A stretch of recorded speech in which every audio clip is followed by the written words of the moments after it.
Maayong adlaw sa tanan diha sa nintanaw nga video karon. Marami pong salamat sa inyong suporta at pagtiwala ulit sa aking mga upload. At sana'y nasa maayos po tayong kalagayan. Ito yung ay wala. Hindi pa ako ng shout out kasi may nagalit pa naman nung kailan yun eh. Ba't galit siya?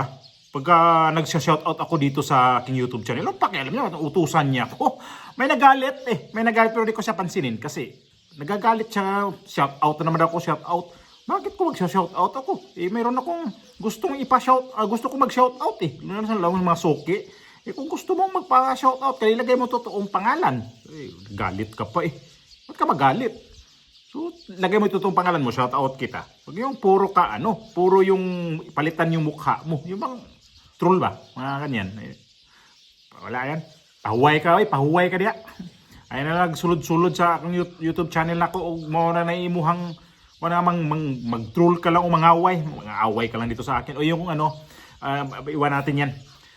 Ito yung reaction na natin to si itong si Father Ubod na itong special mention to si si Congressman Ungab sa Davao na nung panahon nung nag-privilege speech to sa House of Representatives na humanga si Father Ubod dito sa klaseng congressman na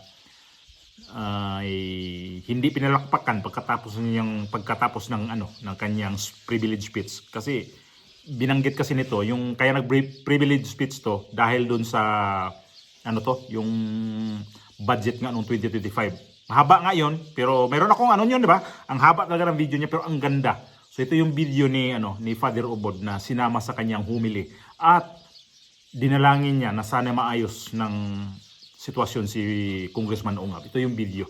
Ang hawd kayo, dili na ang executive department.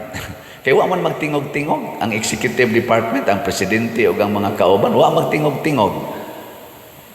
Murag daog kay sila, daog kaayo. Di pares una ba katong administrasyon ni Duterte na ini file of impeachment para sa vice president ni Leni Robredo. Giing na din Duterte, di kung sugot anak.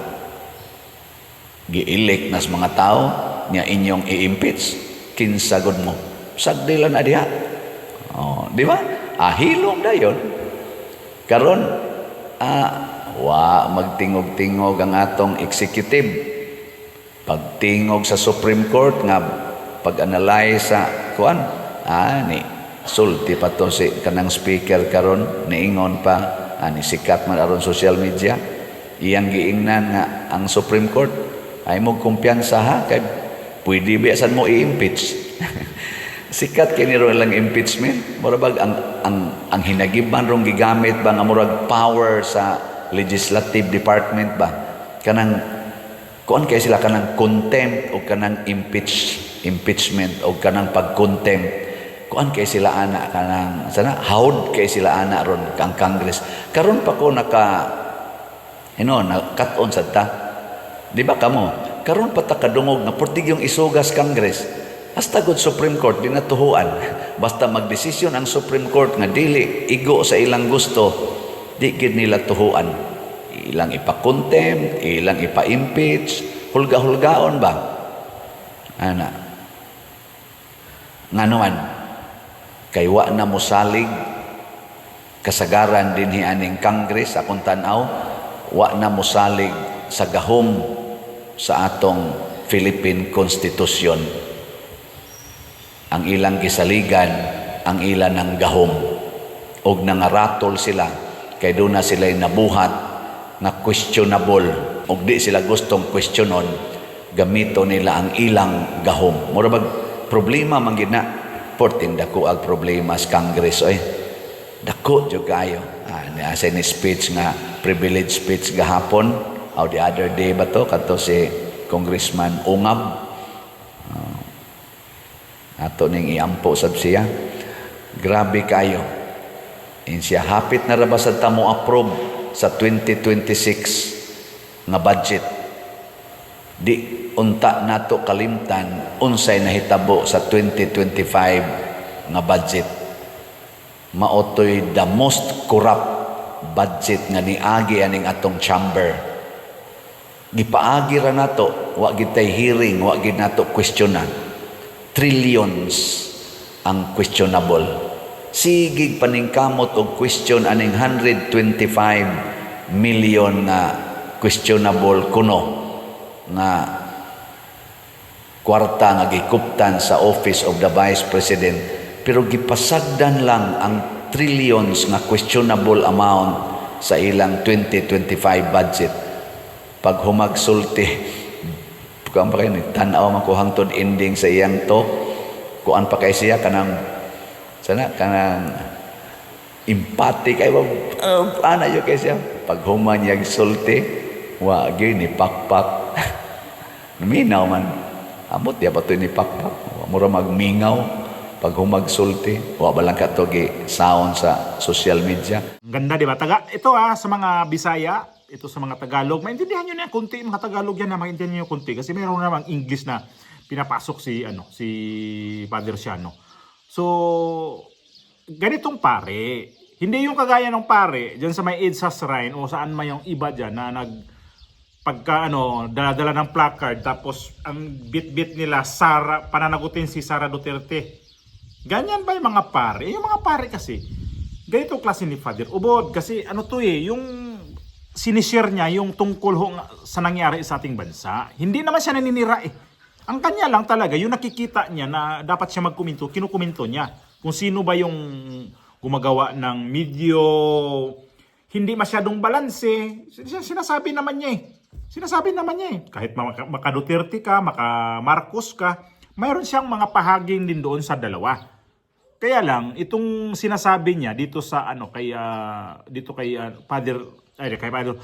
kay Congressman Ungab, mas maano natin doon na okay doon sa budget talaga na mayroong anomalya.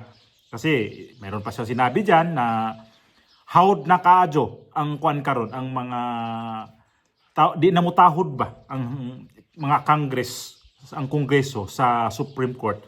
Di na sila mutahod og konstitusyon. Naana siya nabanggit. Karon patakadungog na portig yung isugas Congress.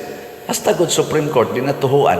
Basta magdesisyon ang Supreme Court nga dili igo sa ilang gusto, di gid nila tuhuan. Ayan. So, totoo. Kasi nakikita naman natin ngayon yung mga nangyayari sa ating bansa. Ang masusunod talaga, House of Representatives. Saan ba magtanong ako sa inyo, saan ba talaga nagsimula ang problema ngayon sa ating bansa? Nasa House of Representatives eh. Umpisahan nyo kung saan talaga nagsimula bago itong budget. Bago ang budget, mayroon talaga kung bakit nagkaroon talaga ng bangayan na sobra itong Duterte at saka yung Marcos. Naalala nyo kung saan dito? Yung People's Initiative, yung PI. Doon nagsimula itong lahat-lahat. Hangat nag-resign si VP Sara sa kanyang pagkasekretary sa DepEd, doon na. Ayaw na. Kasi nga nakikita nila noon na, nakikita nyo ba na nung hindi pa si VP Sara nag-resign sa kanyang pagka-secretary sa DepEd, nakikita nyo ba na didikdik itong si dikdik itong si VP Sara sa kanyang mga confidential fund? Hindi. Nung nag-resign na ayaw na, nagsimula na. Doon nagsimula ang lahat. Kasi itong People's Initiative, ginastusan yun ng bilyon na naman yun. Di nyo alam yun? Siguro pag nasa probinsya kayo, nung pumirma kayo dito, maalala nyo yun.